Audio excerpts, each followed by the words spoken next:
Très chers amis, bonjour, joyeux Noël, joyeuse fin d'année 2024 et merci encore de m'avoir fait confiance pour ce calendrier de l'Avent 2024, voilà, calendrier de décembre, avec ses 25 voleurs cette année.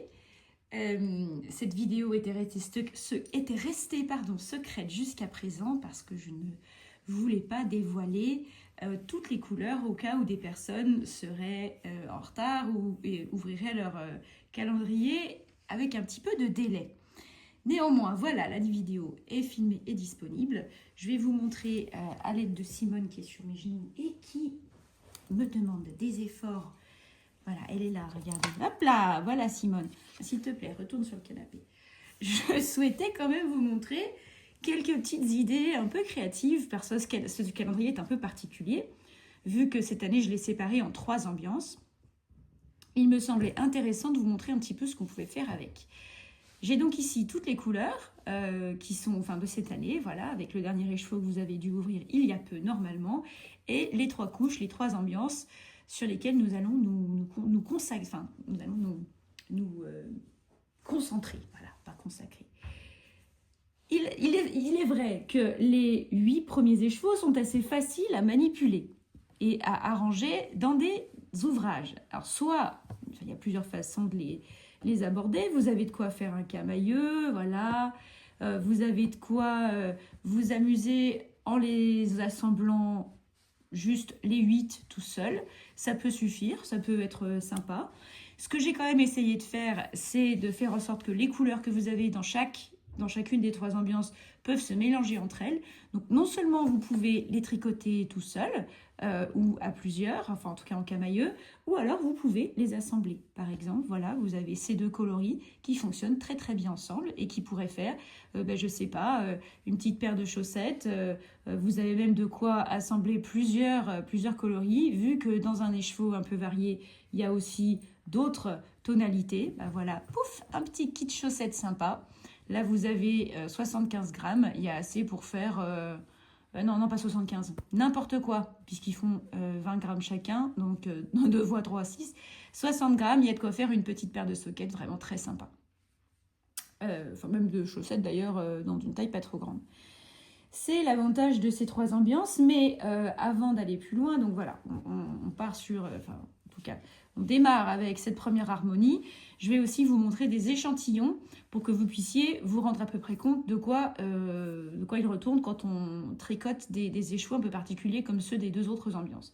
Donc ces premiers, ils sont assez faciles à tricoter puisque ce sont des variegate dans l'anglais, un peu plus que variés parce que j'ai assemblé différentes couches de couleurs, comme vous pouvez le constater.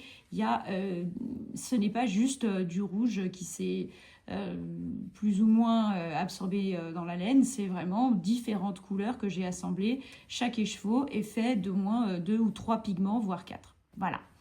Ceux-ci, on va les mettre de côté parce que bon, ça reste du grand classique. On va passer maintenant à la suite. Ces écheveaux-là ont des particularités. Je vais vous les ouvrir pour que vous puissiez les voir. Puisque il y a 2 variantes de teinture. J'ai utilisé 2 méthodes différentes. La première, celle-ci, c'est bien de le voir ouvert, hein. J'ai teint la quasi-intégralité de l'écheveau dans une seule couleur. Voilà. Et j'ai ajouté des speckles uniquement sur une section. Comme vous le savez, un écheveau, c'est rond. Voilà, c'est un cercle de laine. Voilà, je vous le présente comme ça. Donc, vous, quand vous tricotez, vous allez passer par la section unie. Et ensuite, hop, il y aura un petit bout de speckle. On revient sur une section unie et hop, un petit bout de speckle, etc., etc., etc. Ce genre de technique donne des tricots dans ce genre-là. Donc là, c'est une chaussette que j'avais tricotée avec 20 grammes d'un de mes coloris permanents qui s'appelle Furiosa, en hommage au personnage de cinéma qui a le même nom, n'est-ce pas? Donc, qu'est-ce qui se passe avec ce genre de coloris? Alors là, c'était toute une partie qui était beige et l'autre qui était noir et marron. Là, c'est intéressant en plus parce qu'on voit qu'avec cette chaussette toute simple avec un talon en rang raccourci, il y a des moments où les rayures, elles changent de taille puisque les allers-retours sont plus fréquents. Donc, vous allez faire parfois un aller-retour où il y aura 4 rayures beige, alors qu'en fait, quand on est ici, il n'y en aura qu'une. Et ce qui arrive aussi avec ces écheveaux-là, donc où il y a une seule partie qui a une couleur et le reste est dans une autre couleur, c'est qu'on a ce qu'on appelle du pooling. Donc, c'est-à-dire qu'il y a un effet d'ellipse, enfin pas d'ellipse, hélicoïdale qui... oui, c'est ça, c'est une hélice plutôt, qui se produit, qui fait que les rayures se suivent et forment ce pattern, ce motif assez particulier. C'est ce qui va se passer avec ces écheveaux-là. Celui-là, la particularité, c'est que vous n'allez avoir qu'une seule répétition par tour, en fait. Donc, quand vous allez mettre votre petit écheveau en pelote comme ça, finalement, il y aura une grande section de couleur unie et une petite section de speckles. Je vous montre l'autre ambiance, celle-ci là, qui est un peu plus particulière, puisque sur cet écheveau-là, vous allez le constater, je vais le présenter en rond. Nous avons au contraire 2 sections de couleurs. Donc ça veut dire en gros que par rapport à l'autre écheveau Bordeaux, vous avez une seule section de speckles. Là, vous en avez 2. Donc ce sera 2 fois plus rapide. Vous allez avoir plus souvent de la couleur et des speckles. Je vais vous montrer la différence maintenant une fois tricoté. Cet écheveau-là que vous avez sous les yeux, que je viens d'ouvrir avec une répétition de 2 fois speckles, je vous ai fait un petit échantillon ici. C'est sur des aiguilles 2,5. Ça doit être du 60 mailles, quelque chose comme ça, ou du 58 mailles. Et vous voyez, on retrouve cet effet de pooling. On retrouve cette rayure de couleur et de speckles qui va se répéter et monter, là, twister, tourner autour de la chaussette. Donc ça peut vraiment faire un effet très sympa. Surtout, c'était un petit peu ce que je recherchais également, vous faire tricoter des laines qui ont des particularités, qui utilisent des techniques de teinture un peu particulières. Et en tricotant tout simplement juste en rond un écheveau comme ça, vous allez arriver à ce genre de rendu. Forcément, quand vous allez faire les talons et les pointes, le rythme va être brisé, puisque exactement comme avec cette chaussette-là, si vous faites un talon en rang raccourci, les rangs seront plus courts, donc vous n'aurez pas le même rythme. Moi, ce que je vous conseille, c'est d'assortir, par exemple, avec une couleur unie. Vous pouvez très bien, ici, venir ajouter un contrastant pour le talon, les pointes et les côtes, par exemple. Ça, c'est une première chose. Il y en a 2-3 qui vont très bien avec. Je suis sûre que vous allez trouver votre bonheur. L'autre particularité, si vous le faites à plat, c'est pareil, il va se reproduire. Vous allez avoir un tricot qui va être un peu plus varié. Je vais vous montrer des exemples. Vous allez avoir de temps en temps une petite rayure avec de la couleur et des speckles. Voilà. Donc, ce qu'il faut retenir, c'est que celui-ci, vous allez avoir des speckles, mais un peu moins souvent. Celui-ci, vous allez avoir des speckles, celui-là, un peu plus souvent. Ceci, si vous souhaitez diminuer un petit peu, parce qu'il y a beaucoup de blanc dans ces écheveaux, c'était aussi une de mes volontés pour avoir un tricot qui puisse vraiment changer, quoi. Vous pouvez les tricoter à double. Donc là, j'ai tricoté 2 écheveaux. Donc j'ai choisi, je crois, ces 2-là, tout à fait, que j'ai tricoté à double en 3,5, je crois. Donc là, ça fait du déca. Et vous voyez qu'en fait, alors on retrouve cet effet de pooling, mais on le retrouve de manière beaucoup plus diffuse parce que vous avez le blanc qui vient rééquilibrer, puis les 2 couleurs qui viennent se mélanger. Et selon comment vous allez positionner sur votre fil la répétition, vous voyez là par exemple, j'ai un fil blanc et un fil jaune. Et puis là, il y a du blanc et hop, on voit un petit peu de rose qui arrive, mais c'est toujours avec du blanc. Et puis, il y a le jaune qui va suivre, etc., etc. Selon comment vous choisissez de positionner vos fils l'un avec l'autre, vous allez avoir des résultats différents. Voilà. Les super chaussettes en déca, franchement, avec 2 fils de figurine, ça déchire. Là, vous pouvez vous éclater et vous allez pouvoir enchaîner des couleurs. Enfin, vous pourriez très bien vous faire une paire de chaussettes. Vous en avez 8. Sincèrement, avec 4, ça suffit. 4 mini, ça suffit amplement pour une paire de chaussettes. Vous pouvez vous faire 2 paires de chaussettes qui déchirent en enchaînant les couleurs, soit en faisant un dégradé, c'est-à-dire que vous prenez d'abord celui-ci, ensuite le rose, ensuite le machin, ensuite le truc. Vous allez pouvoir faire quelque chose de vraiment très, très, très cool. J'ai d'autres exemples à vous montrer.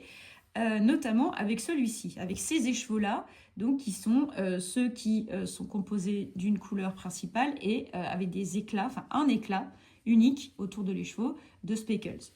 Il existe une technique qui s'appelle le assigned pooling, donc c'est-à-dire, donc là vous avez un échantillon en rond, pareil d'une largeur de chaussette que j'avais fait avec un coloris qui n'est pas dans le calendrier, qui s'appelle Jupiter.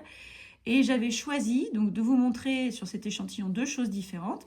La première, c'est ces rayures jaunes et blanches qui vont revenir dans le tricot de temps en temps. Voilà.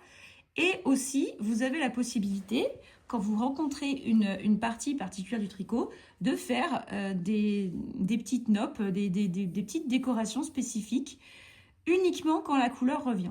J'ai un meilleur exemple de ça, puisque j'ai tricoté avec cet écheveau-là.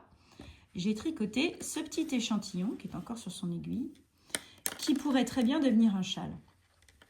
Et ce que vous constatez ici, c'est qu'à chaque fois, enfin je l'ai fait une fois sur 2, c'est-à-dire que là je rencontrais des speckles. J'ai fait un knit front back, knit front back, knit front back plein de fois. Et ensuite j'ai passé les mailles les unes au-dessus des autres. Si vous voulez, je pourrais enfin sur demande, si vous ne savez pas comment faire ce genre de nopp, je peux vous envoyer un tuto YouTube. Voilà, pour faire ressortir une petite boule faite uniquement de la couleur speckle. J'ai ensuite tricoté mon rose, j'ai laissé passer une barre de speckles parce que je trouvais ça un peu trop, enfin j'étais sur le dos du tricot, je voulais pas m'embêter. Et ensuite, pouf, la prochaine fois que je rencontre un morceau avec des speckles, pareil, je fais une nopp. Là, j'ai laissé la deuxième, une autre rayure se faire, et hop, une nopp, et c'est parti, c'est parti, c'est parti. Et vous pouvez vous faire un petit châle, pareil, en enchaînant les couleurs, puisque là aussi, vous allez pouvoir créer un dégradé, en fait, avec l'harmonie, la troisième harmonie. Vous allez pouvoir faire quelque chose de sympa. Et pareil, vous avez 8 écheveaux, donc ça vous fait 160 grammes, il y a de quoi faire. Ça, c'est des techniques de pooling assigné. Alors, je ne sais pas trop, assign pooling. Vous allez pouvoir trouver sur Ravelry plein de patrons qui tirent parti de ce genre d'écheveaux. J'ai voulu, voilà, je sais pas, je voulais essayer de faire quelque chose de vraiment intéressant qui vous permette peut-être d'apprendre de nouvelles techniques, de marier les couleurs différemment, de vous faire plaisir, soit en utilisant les écheveaux d'une même harmonie, c'est-à-dire, on prend les 8 premiers et puis on en fait quelque chose, les 8 suivants on en fait quelque chose, etc. etc. Ou aussi d'explorer des techniques que vous n'aviez jamais essayé avant, ou essayer de tricoter des écheveaux qui avaient été teints avec des techniques particulières. Un dernier mot sur la technicité. Alors, il arrive, c'est pas les techniques les plus faciles que j'ai choisies. Hein. Ça, c'est un calendrier que j'ai gardé pour moi parce que j'ai trié avec soin les écheveaux pour essayer d'avoir le moins possible d'erreurs. Mais vous voyez, parfois, il arrive que la teinture, il y a des endroits ici, il y a du blanc, les speckles n'ont pas réussi à aller tout jusqu'au bout. C'est vraiment très particulier. J'ai pris énormément de soin et il fallait énormément de patience pour teindre ces écheveaux-là. Surtout les blancs, parce qu'il fallait que je m'assure vraiment que la partie blanche ne soit absolument pas au contact ni des speckles que je venais déposer, ni de la teinture qui se faisait sur le reste de l'écheveau. C'était pas facile. Mais je me suis vraiment amusée et surtout, je voulais vous proposer quelque chose qui vous amuse aussi, vous divertisse. Le dernier écheveau, écoutez, j'ai essayé d'en faire un résumé de toutes les couleurs que vous allez trouver dans ce calendrier. Vous voyez, j'ai tenté de mixer un petit peu tout ce que vous aviez vu avant, du bleu foncé, du rouge, du rose, du vert, des pêches, un petit peu de jaune qui viennent se mixer. Voilà, il y a des assemblages de speckles, du orange. Vous voyez, on va retrouver toutes les couleurs des harmonies. Donc, vous allez normalement pouvoir, encore une fois, le mixer, faire quelque chose. Si vous voulez vous faire un seul ouvrage avec tout ça, en fait, c'est possible. Voilà, c'est ça qui est... Enfin, en tout cas, c'est ce que j'ai essayé de faire. Écoutez, je suis extrêmement ravie d'avoir passé ce mois avec vous. J'espère sincèrement que vous allez beaucoup vous amuser avec tous ces petits tas d'écheveaux. Si vous avez besoin d'un quelconque conseil, d'idées créatives ou de liens vers des modèles ou simplement si vous avez envie de me montrer le résultat de vos travaux, j'en serai comme d'habitude extrêmement ravie. Je sais que j'ai pas beaucoup de temps en 2024. J'espère que ça ira mieux en 2025. Mais en tout cas, j'ai toujours grand plaisir à faire ces calendriers de l'Avent. Et j'espère que vous vous serez autant amusés que moi. Voilà, je vous envoie tout mon amour. Vous voyez, il y a Simone au fond là qui fait de gros efforts. Elle est en plus dans un écheveau de laine. Ah bah, bravo ma Simone. Oh là là, écoutez, hein. Je vous embrasse, passez une très bonne fin d'année et au plaisir de voir vos magnifiques ouvrages.